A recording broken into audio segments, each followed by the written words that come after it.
हाय दोस्तों, मेरा नाम रामस्वरूप जिंदर है और कृष्णा कोचिंग क्लासेज में आप सबका हार्दिक अभिनंदन, हार्दिक स्वागत है। चलिए शुरुआत करते हैं। हम लोग जो है राजस्थान का भौतिक प्रदेश पढ़ रहे थे। क्या पढ़ रहे थे हम लोग? राजस्थान के भौतिक प्रदेश, राजस्थान के भौतिक प्रदेश, भौतिक प्रदेश। उससे पहले हम लोग यहाँ पर जो है इसके 4 पार्ट किए थे। एक का नाम है पश्चिमी मरुस्थलीय प्रदेश, पश्चिमी मरुस्थलीय प्रदेश। नंबर 2 है आपका अरावली। नंबर 2 क्या है आपका? अरावली। नंबर 3 है आपका दक्षिणी पूर्वी पठारी प्रदेश। नंबर 4 है आपका पूर्वी मैदानी प्रदेश।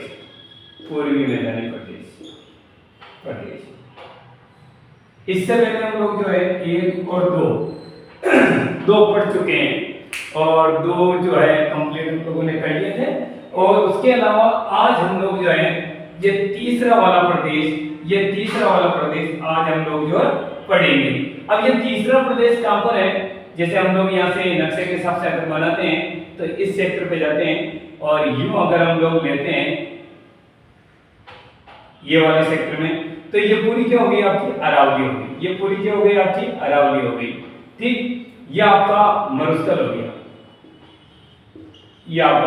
गया, और ये वाला जो पार्ट है आपका, और ये यूं, तो इसका मतलब ये वाला सेक्टर कौन सा हो गया? ये पूर्वी राजस्थान हो गया। ये पूर्वी राजस्थान है आपका। और ये वाला सेक्टर आपका दक्षिणी पठारी या हाड़ौती प्रदेश। आज हम लोग जो है इस पे चर्चा करेंगे। आज हम किस पे चर्चा करेंगे? आज हम चर्चा करेंगे दक्षिणी पठारी या फिर हाड़ौती प्रदेश। तो ये जो दक्षिणी पूर्वी है, ये किसका हिस्सा? ये हिस्सा किसका है? ये है गोंडवाना लैंड का। किसका है? गोंडवाना लैंड का हिस्सा है। ध्यान रखना, किसका है? गोंडवाना लैंड का है। इसका मतलब ये है कि सबसे पहले अरावली बनती है, अरावली के बाद निर्माण इसका होता है, इसके बाद में पूर्वी मैदानी क्षेत्र का होता है, और उसके बाद जो निर्माण किसका होता है? मरुस्थल का होता है। उसके बाद निर्माण किसका होता है? मरुस्थल का होता है। इसलिए तो मरुस्थल को क्या कहा जाता है? युवा मरुस्थल कहा जाता है। क्या कहा जाता है? युवा मरुस्थल कहा जाता है। चलिए इसकी ओर वापस चलो बढ़ो, देखें आगे।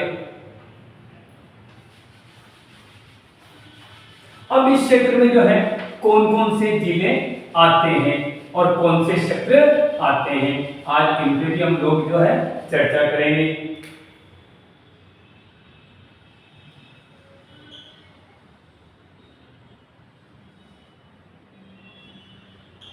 इसका मतलब ये है कि यहाँ जो क्षेत्र है ये 12 है, और यहाँ जो क्षेत्र है ये आपका जो है कोटा है।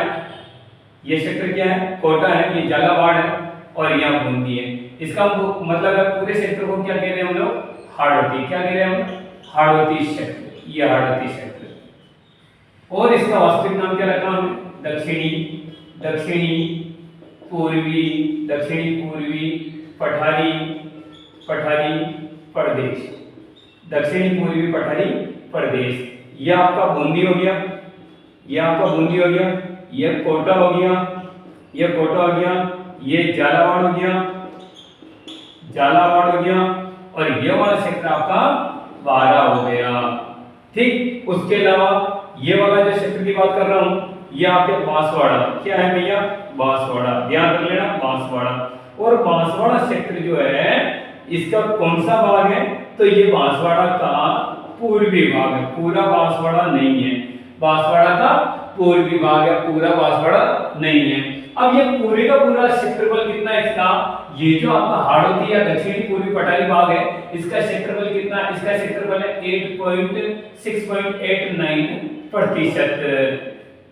6.89 प्रतिशत, यानी 6.89%। अब ये जो क्षेत्र है ये किसका हिस्सा है, तो ये गोंडवाना लैंड, किसका भाग है, ये गोंडवाना लैंड का भाग है, गोंडवाना लैंड का भाग है। अब यहाँ पर मिट्टी कौन सी पाई जाती है, तो मिट्टी कौन सी, यहाँ पर काली, काली या मध्यम काली, काली या मध्यम काली। अब इस काली मिट्टी का निर्माण किससे होता है, काली मिट्टी का निर्माण किससे होता है, तो निर्माण होता साहब इसका, काली मिट्टी का जो निर्माण होता है वो ज्वालामुखी, ध्यान रख लेना, ज्वालामुखी के कारण, ज्वालामुखी के कारण, यानी यहाँ पर कई सालों पहले जो है, हजारों सालों पहले, लाखों सालों पहले जो है ज्वालामुखी उद्गार हुए थे और उनके होने से यहाँ की मिट्टी जो है काली हो गई है। अब ये मिट्टी जो क्या है, ये सबसे उपजाऊ मिट्टी है, क्या है ये, उपजाऊ मिट्टी है। बोले तो इसे क्या बोलेंगे, रेगूर मिट्टी, क्या कहेंगे इसे, रेगूर मिट्टी। ध्यान रखिएगा इसे रेगूर मिट्टी। इसमें कपास ज्यादा पैदा होती है तो इसे क्या बोलते हैं, कपासी मिट्टी, क्या बोलते हैं इसे, कपासी मिट्टी। और इसमें नमी बहुत ज्यादा होती है, क्या होती है इसे, नमी बहुत ज्यादा होती है। देखा जाए तो प्रश्न आ जाए आपके पास, किस मिट्टी में सर्वाधिक नमी की मात्रा पाई जाती है, तो आपके काली मिट्टी में सर्वाधिक नमी की मात्रा पाई जाती है। अब ये काली मिट्टी जो कहाँ पाई जाती है, ये काली मिट्टी पाई जाती है अपना दक्षिणी पूर्वी पठारी या हाड़ौती क्षेत्र में पाई जाती है। इसका क्षेत्रफल कितना है, 6.89% है इसका क्षेत्रफल। और ये जो पूरा क्षेत्र है ये गोंडवाना लैंड का है। अब यहाँ पर जनसंख्या कितनी है, भाई इस क्षेत्र में जनसंख्या कितनी है, अगर जनसंख्या की बात आए, इस क्षेत्र में अगर जनसंख्या की बात आए तो जनसंख्या इधर होगी 11%, जनसंख्या कितनी होगी इधर, 11%। चलिए आगे बढ़े।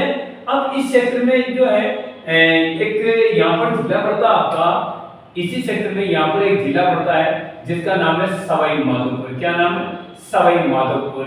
और सवाई माधोपुर का एक क्षेत्र है जिसका नाम है रणथंभौर। क्या नाम है, क्या, रणथंभौर, ये रणथंभौर।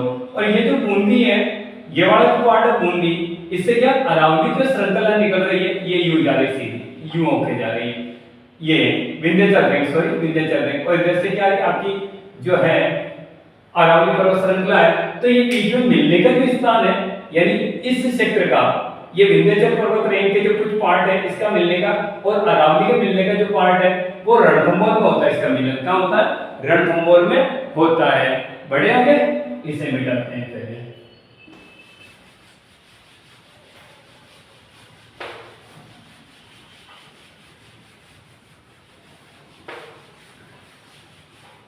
अब इस क्षेत्र का जो है आप जरा सा हाड़ौती क्षेत्र, अब हाड़ौती क्षेत्र में जो है वन्य जीव अभ्यारण्य कौन से हैं, हाड़ौती क्षेत्र में वन्य जीव अभ्यारण्य कौन से हैं, इधर राष्ट्रीय उद्यान भी है, इधर बाघ परियोजना भी है, और इधर वन्य जीव अभ्यारण्य भी है।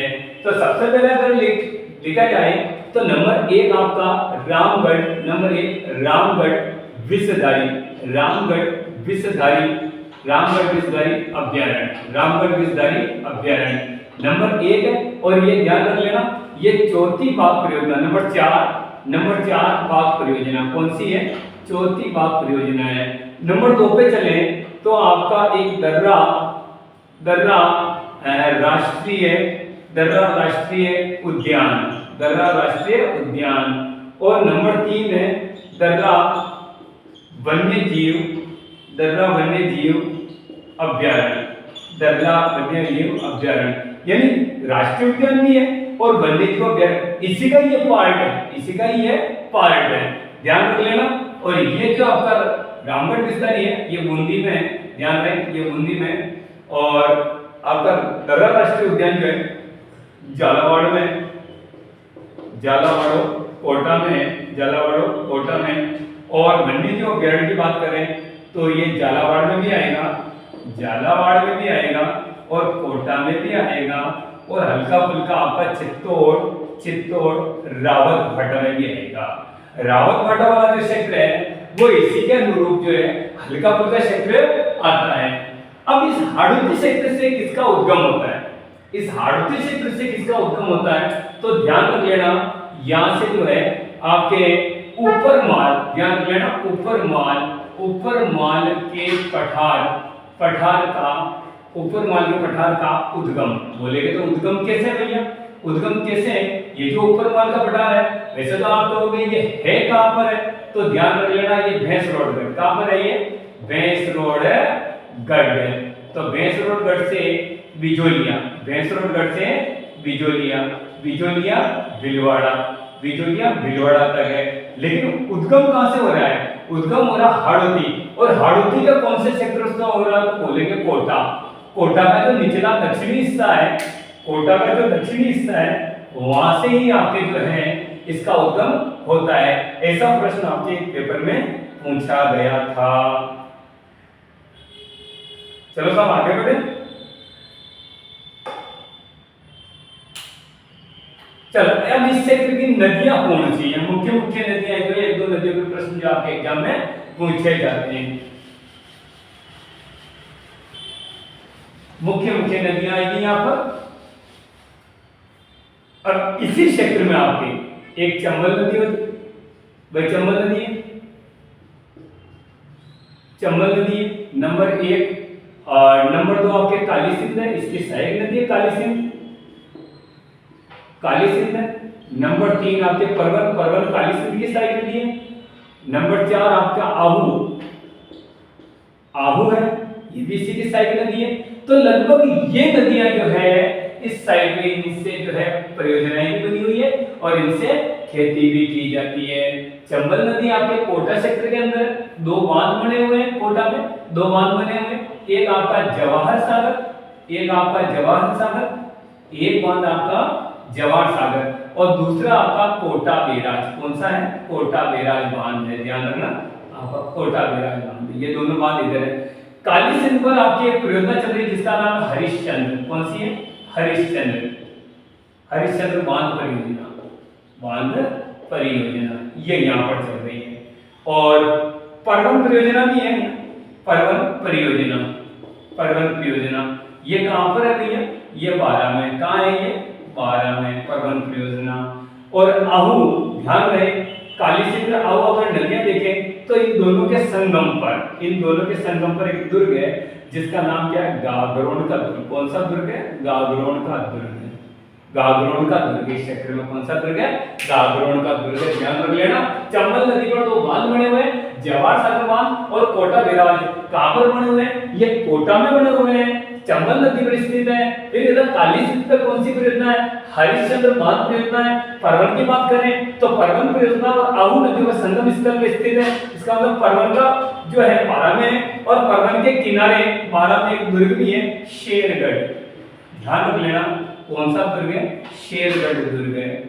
और शेरगढ़ यहाँ क्या है, शेरगढ़ वन्यजीव अभ्यारण्य भी है। कौन सा है, शेरगढ़ वन्यजीव अभ्यारण्य, शेरगढ़ वन्यजीव अभ्यारण्य, अभ्यारण्य ये इधर भी है। ठीक है, चले आगे एक बार उतारते रहिएगा, जो भी नोट्स बना रहे कंप्लीट नोट्स कीजिए। आगे बढ़ते हैं सर। अब बात आती है इस क्षेत्र में फसलें कौन सी उगती है। ये जो आपका दक्षिणी पूर्वी क्षेत्र है इसमें फसलें कौन सी उगती है, फसलों पर भी चर्चा करेंगे।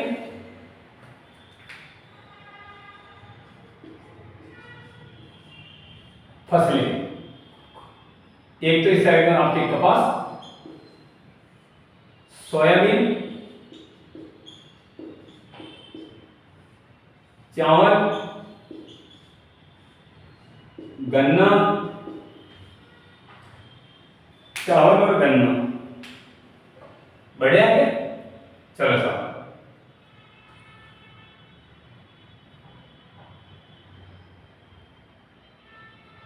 अब ये जो फसलें हैं इन फसलों में सबसे ज्यादा क्या होता है, और एक साइड में एक चीज और उगती है उसका नाम है अफीम।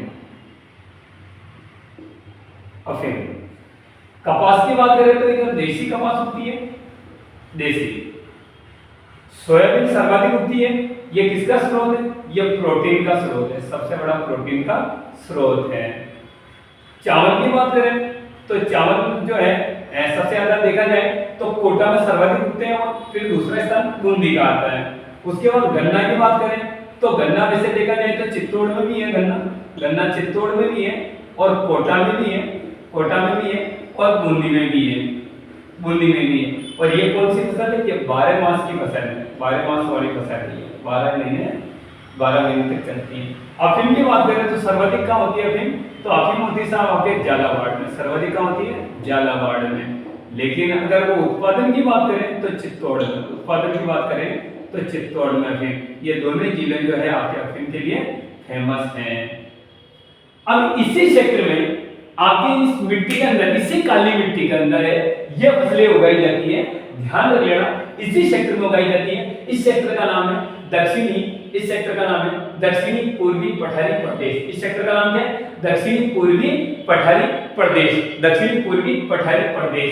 बढ़े आगे, अब ध्यान रखें, अब इस क्षेत्र में जो वर्षा की बात करते था, अब इस क्षेत्र में वर्षा की बात करेंगे।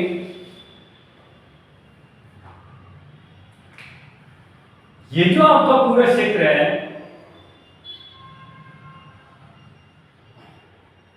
तो यह आपका क्षेत्र कौन सा बताया मैंने आपको? झालावाड़। झालावाड़, झालावाड़ को क्या करते हैं? तो ध्यान रख लेना,